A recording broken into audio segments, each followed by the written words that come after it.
Actual workplace discrimination on the basis of race, religion, ethnicity, national origin, or sex is prohibited by the Civil Rights Act of 1964.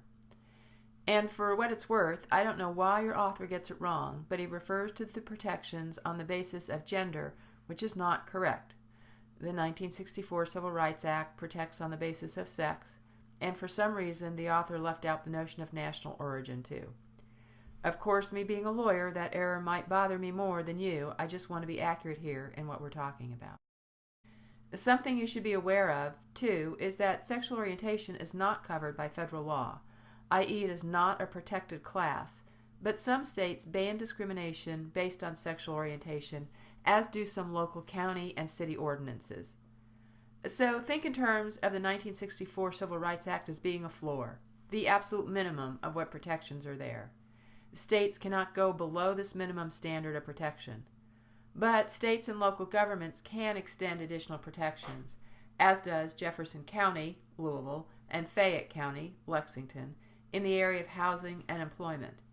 I just want to make a point, too, that the city of Moorhead, Kentucky, prohibits discrimination in housing on the basis of sexual orientation or gender identity, but that Rowan County, where Moorhead is located, was the county which challenged the United States Supreme Court finding that states could not deny same-sex partners marriage licenses. But from a basis of federal laws, who is protected in the workplace, sexual orientation lacks specific protection. Outcomes of this at the federal level include the case in 2000, Boy Scouts of America, that found that leaders may not be allowed if they are gay. Now, this policy has been dismantled by the Boy Scouts of America's Board of Directors, who changed their policy a few years ago to allow for gay Boy Scout leaders.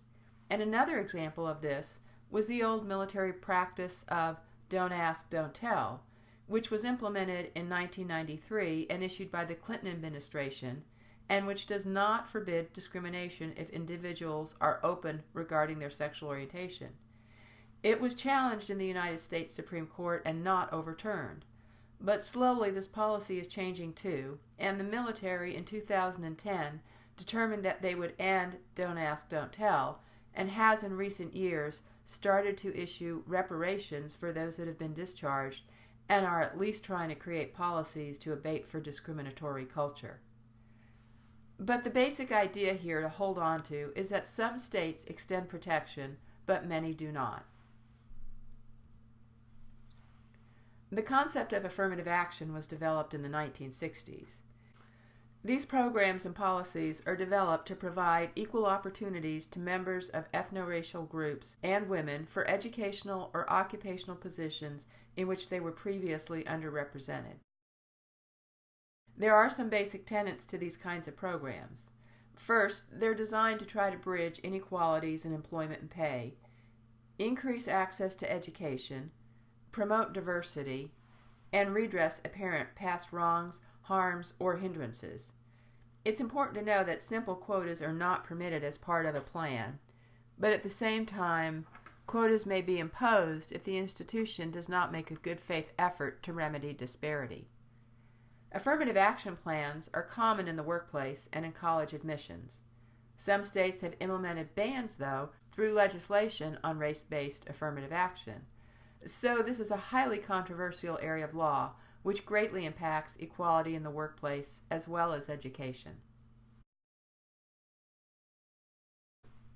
I mentioned in the earlier chapter about education that there were issues regarding who gets into the better schools, and that those that can afford an education in those better schools will then have the connections in later life for better income opportunities.